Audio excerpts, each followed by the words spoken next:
अस्सलामु अलैकुम वरहमतुल्लाहि वबरकातुहू। अल्हम्दुलिल्लाह वस्सलातु वस्सलामु अला रसूलिल्लाह व अला आलिहि व अस्हाबिहि अजमईन अम्मा बाद।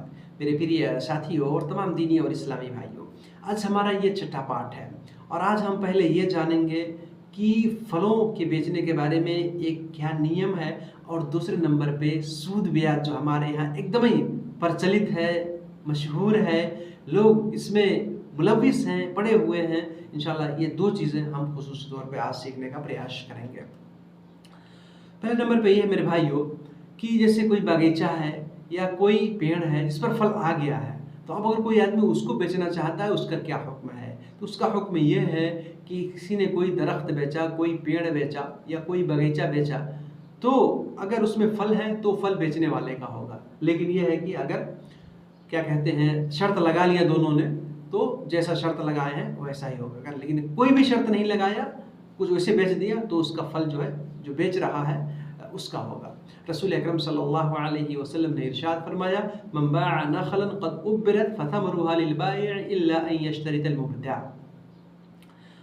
अर्थात किसी ने अगर खजूर का दरख्त बेच दिया, खजूर का पेड़ ताबीर होने से पहले, ताबीर होने के बाद, तो उसका फल जो है जो बेच रहा है उसका होगा। ताबीर क्या कहते हैं? जो नर खजूर होता है, मेल है ना, तो वो जो है उसका एक फल निकलता है, तो फीमेल जो खजूर होता है जिसका गुच्छा आता है, तो उस गुच्छे में इसको डाल देते हैं, तो उससे जो है फल अच्छा आता है, बेहतर आता है। इसको ताबीर बोलते हैं। नर खजूर के फल को जो है वो जो मादा खजूर है उसके फल में जो है उसको डाल के फिर बांध देते हैं।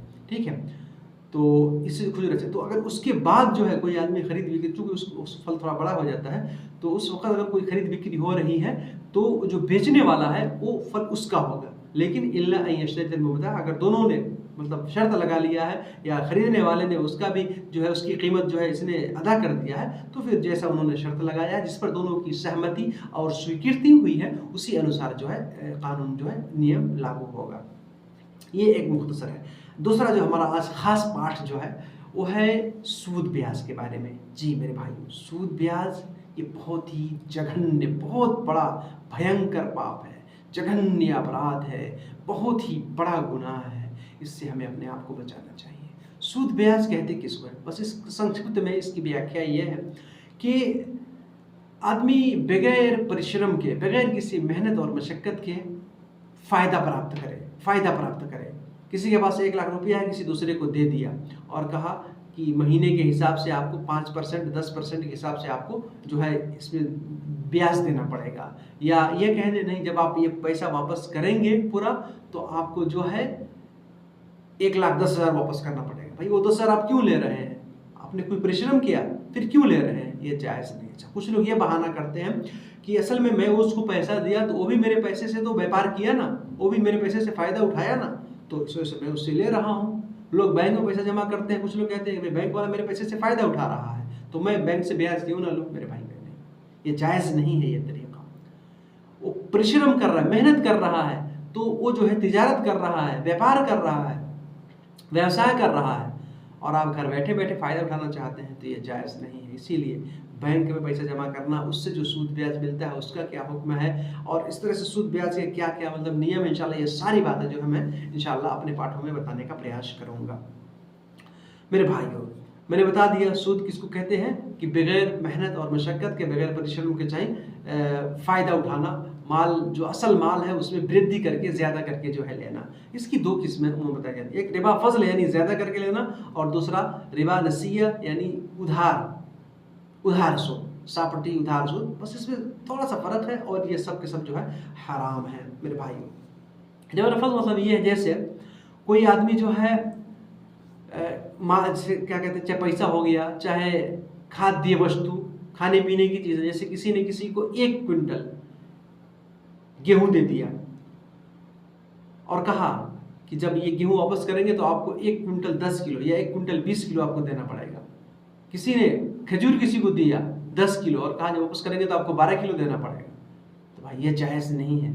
ये वृद्धि करके, ज़्यादा करके लेना ये जायज़ और दुरुस्त नहीं है। इसी तरीके से और तमाम चीज़ें, पैसे के बारे में भी सेम ऐसे है, चाहे वो महीने के हिसाब से, परसेंटेज के हिसाब से ले, या चाहे एक मुश्त, जब पैसा वापस कर रहा है तो ज़्यादा करके लिए, ये सारी की सारी चीज़ें हराम हैं, नाजायज़ हैं। अल्लाह ताला ने कुरान में फरमाया, या अय्युहल्लज़ीना आमनू ला ताकुलुर रिबा अज़आफ़न मुज़ाअफ़ा, अर्थात ए ईमान वालो, तुम लोग बढ़ा चढ़ा करके, ज़्यादा करके जो है सूद ब्याज ना खाओ।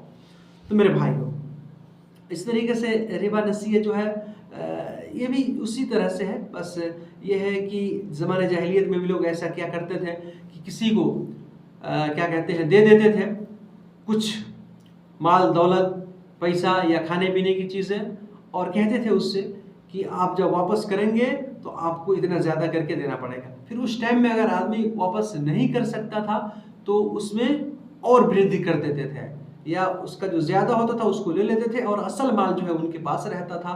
वो बेचारा जब तक असल माल वापस नहीं कर पाता था तब तक ये लोग उसका खून चूसते रहते थे, और उससे जो है ज़्यादा, और ऐसा होता है, पैसे लोग जमा कर देते हैं, किसी से ले लेते हैं बेचारे लोग, तो क्या होता है, जब तक वो असल पैसा वापस नहीं करेगा तो परसेंटेज के हिसाब से सूद बढ़ता जाएगा, बढ़ता जाएगा। और ऐसा होता है, एक आदमी 1 लाख सूद लिया, वापस नहीं कर सका, पता चला कि उसको 5 लाख वापस करना पड़ा। 1 लाख से 5 लाख हो गया, बेचारा अपना कोई तो अपना घर बेच देता है, बर्बाद हो जाती है उनकी ज़िंदगी, उनका जीवन। तो इसीलिए जो मेरे भाई ये सब का सब हराम और नाजायज़ है, इन सब तमाम चीज़ों से हमें दूर रहना चाहिए। मेरे भाइयों, इसी तरीके से ये तमाम चीज़ें जो है अल्लाह ताला ने इसको हराम किया, चाहे रिबा नसीया हो, चाहे रिबा फ़ज़ल हो, सब चीज़ें, या चाहे आप किसी भी तरीके से, चाहे आप एक मुश्त वापस लें या थोड़ा थोड़ा करके लें, या पैसे में हो या खाने पीने की चीज़ में हो, हर तरह की चीज़ें अल्लाह ताला ने जो है हराम किया है, नाजायज़ किया है। किसी भी जो है बगैर मेहनत और मशक्क़त, बगैर परिश्रम के जो है आप किसी से फ़ायदा नहीं ले सकते। मेरे भाइयों, इसकी हुर्मत और इस अपराध का जो गुनाह है, आइए हम वो जानते हैं। अल्लाह ताला ने कुरान में फरमाया, व अहल्लल्लाहुल बैअ व हर्रम रिबा, अर्थात अल्लाह ताला ने बै यानी खरीदो फरोख्त, तिजारत, व्यापार, व्यवसाय को अल्लाह ताला ने हलाल किया है। आप कोई सामान खरीदिए, एक जगह से दूसरी जगह आकर उसको थोड़ा बहुत कीमत ज़्यादा करके, मूल्य में वृद्धि करके उसको बेच सकते हैं, लेकिन रिबा यानी सूद ब्याज ये हराम है, नाजायज़ है। अल्लाह ताला ने इससे हमें मना किया है। रसूल अकरम सल्लल्लाहु अलैहि वसल्लम ने इरशाद फरमाया, लअनल्लाहु आकिला अर्रिबा व मुकिलहु व शाहिदैहि व कातिबहु। मेरे भाइयों, आप गौर करें, ये सूद ब्याज इतना जघन्य अपराध है कि इसका खाने वाला, सूद खाने वाला या खिलाने वाला, यानी सूद लेने वाला और सूद देने वाला, ब्याज लेने वाला, ब्याज देने वाला, समझ रहे इसको? एक तो हो गया ब्याज लेना, मेरे पास पैसा है, मैंने किसी को पैसा दे दिया और मैंने उससे ब्याज लेना शुरू कर दिया, ये तो हराम है भाई। आपको क्या बाध्यता है? अल्लाह ने आपको पैसा दिया है, आप धनवान हैं, तो आप मदद कर दीजिए, वैसे उधार दे दीजिए, ब्याज ना लीजिए उससे। लेकिन लोग मानते नहीं हैं, पैसा उनके पास है, पैसा बांट देते हैं और लोगों से ब्याज लेते रहते हैं, बैठ के हराम का माल खाते रहते हैं, सरासर हराम। आप उधार दीजिए, बहुत पुण्य है, बहुत सवाब है उसमें, उसको लिखवा लीजिए, समय से आपको वापस भी करेगा, लेकिन उसमें ब्याज मत लीजिए, ठीक है? ये तो हराम सरासर। लेकिन यहाँ पे दूसरा मसला ये है, बेचारा जो आदमी ब्याज देता है, जैसे किसी आदमी को पैसे की आवश्यकता हो गई, बहुत आवश्यकता है, और कहीं उसको पैसा मिल ही नहीं रहा है, अब क्या करें? बैंक में जा रहा है पैसा निकालने के लिए, वो भी ब्याज पे दे रहा है, किसी आदमी से मांग रहा है, वो भी ब्याज पे दे रहा है, नहीं ब्याज के अतिरिक्त उसको कहीं पैसा मिल ही नहीं रहा, फिर वो क्या करेगा बेचारा? मजबूर होकर उसको ब्याज लेना पड़ता है। तो ऐसे हालात में, ऐसे अवस्था में मेरे भाइयों, मैंने बताया एक रूल, जैसे अल्लाह ताला ने सूअर का गोश्त हराम किया है, शराब हराम किया है, मुर्दार हराम किया है, हराम है, लेकिन बाध्यता, बहुत ज़्यादा परेशानी, जान जाने का खतरा है, ऐसे अवस्था में आप इन चीज़ों का उपयोग कर सकते हैं, इनका प्रयोग कर सकते हैं, इनका इस्तेमाल कर सकते हैं, जिससे आपकी जान बच जाए। तो मेरे भाई, सेम इसी तरीके से कोई आदमी एकदम बाध्यता में है, तो उसको इसके अलावा दूसरा कोई रास्ता नहीं मिल रहा है, तो जिससे उसकी आवश्यकता पूरी हो जाए, उस हिसाब से जो है वो सूद पे पैसा ले सकता है, ब्याज पे वो पैसा ले सकता है, लेकिन ये बचना ज़रूरी है। मैंने बताया कि सूद खाने वाला, सूद खिलाने वाला, ब्याज खाने वाला और खिलाने वाला, दोनों पर अल्लाह ताला ने लानत की है।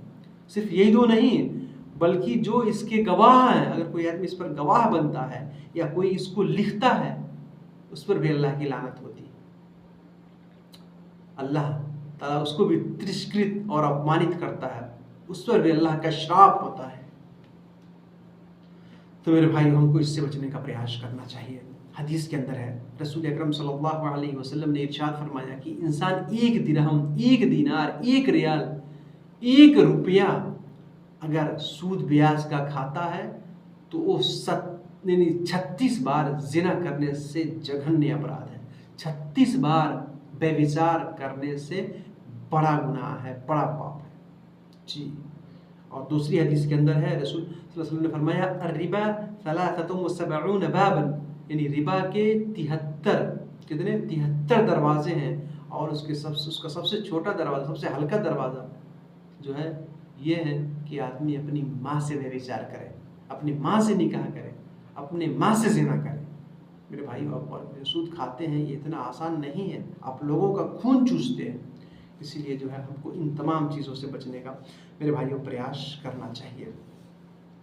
सूद खाने वाला, खिलाने वाला, इस पर गवाह बनने वाला, इसको लिखने वाला, सारे के सारे जो है अल्लाह के लानत के मुस्तहिक होते हैं, लानत के हकदार होते हैं मेरे भाइयों। और सबसे बड़ा सूद ये है कि अपने किसी मुसलमान भाई की इज्जत की धज्जियाँ उड़ाना, जी ये भी सूद है। आप उसकी इज्जत की धज्जियाँ उड़ा रहे हैं, उसकी इज्जत आप पामाल कर रहे हैं, तो मेरे भाई गोया कि आप उसे सूद ले, क़यामत के दिन आपको अदा करना पड़ेगा।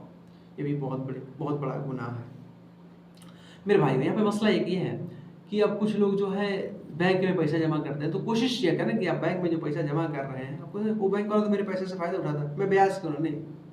आप बगैर मेहनत मशक्क़त का फ़ायदा नहीं ले सकते। अब आपको बैंक से जो सूद मिल रहा है, तो पहले कोशिश ये करें कि ऐसी जगह बैंक में पैसा जमा करें जहाँ पे सूद ना मिले, आपको फ़ायदा नहीं। या तिजारत में माल लगा दें, अपना व्यापार में लगा दें, उसमें फ़ायदा है, लेकिन ऐसे रख करके फिर सूद लेना ये जायज़ नहीं है। अगर कहीं बैंक से आपको सूद मिल रहा है, तो मेरे भाइयों उस सूद का पैसा जो है वैसे आमदुन्नास यानी सामान्य जगहों पे फ़ायदे के लिए लोगों के खर्च कर दें, किसी ऐसे अफराद को दे दें, उसमें सवाब की नीयत ना करें।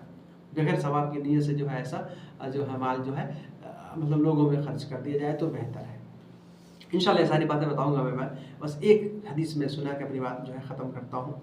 रसूल अकरम सल्लल्लाहु अलैहि वसल्लम ने इरशाद फरमाया, तिरमिज़ी की सही हदीस है कि इज्तनिबु सबअल मुबिक़ात, अर्थात 7 हलाक कर देने वाले गुनाह से बचो।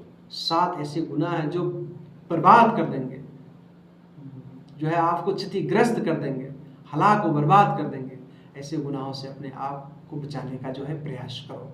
उसमें से पहले नंबर पे अश्शिरकु बिल्लाह, अल्लाह के साथ किसी को जो है साझी और जो है सहभागी बनाना, अल्लाह के साथ शिर्क करना, ये सबसे बड़ा गुनाह, हलाक कर देने वाला गुनाह है। और दूसरे नंबर पे जादू, जादू सीखना भी, सिखाना भी, जादू करना भी और जादू करवाना भी, ये सब हराम है, नाजायज़ है। और फरमाया वक़त्लुन नफ्स अल्लती हर्रमल्लाहु इल्ला बिलहक़, और किसी की नाहक हत्या करना, अकारण जो है किसी की हत्या करना, नाहक कत्ल करना, जो हक के साथ है वो जायज़ है। तो नाहक किसी को कत्ल करना ये भी जो है हलाक कर देने वाला गुनाह है। और इसी तरीके से अक्लुर रिबा, यानी सूद खाना, ब्याज खाना, ये हलाक कर देने वाला, बर्बाद कर देने वाला गुनाह है। और यतीम यानी अनाथ का माल खा जाना, उसका माल हड़प कर देना, जो यतीम है उसका माल हड़प कर जाना। और लड़ाई के दिन जब लड़ाई हो रही है तो उस लड़ाई को इस्लाम के लिए, अल्लाह के दीन के लिए लड़ाई हो रही है, तो उस दिन जो है पीठ फेर के भाग जाना, लड़ाई को छोड़ देना, युद्ध को, धर्म युद्ध को, जिहाद को छोड़ देना। और 7वें नंबर पे जो है किसी मोमिना, ईमानदार, नेक औरत पर आरोप लगाना, उस पर तोहमत लगाना, ये भी बहुत बड़ा गुनाह है। तो मेरे भाइयों, आज के इस पाठ में जो है हमने जो बातें सीखी वो ये है कि फल बेचने के ताल्लुक़ से कि अगर फल में शर्त नहीं लगाया तो वो बेचने वाले का होगा, और शर्त लगा लिया तो जैसे शर्त लगाया जिस पर दोनों की सहमति हुई वैसा होगा। और दूसरा जो सबसे महत्वपूर्ण और इम्पोर्टेंट बात मेरा है वो ये है सूद ब्याज के बारे में। सूद किसे कहते हैं मैंने ये भी बता दिया।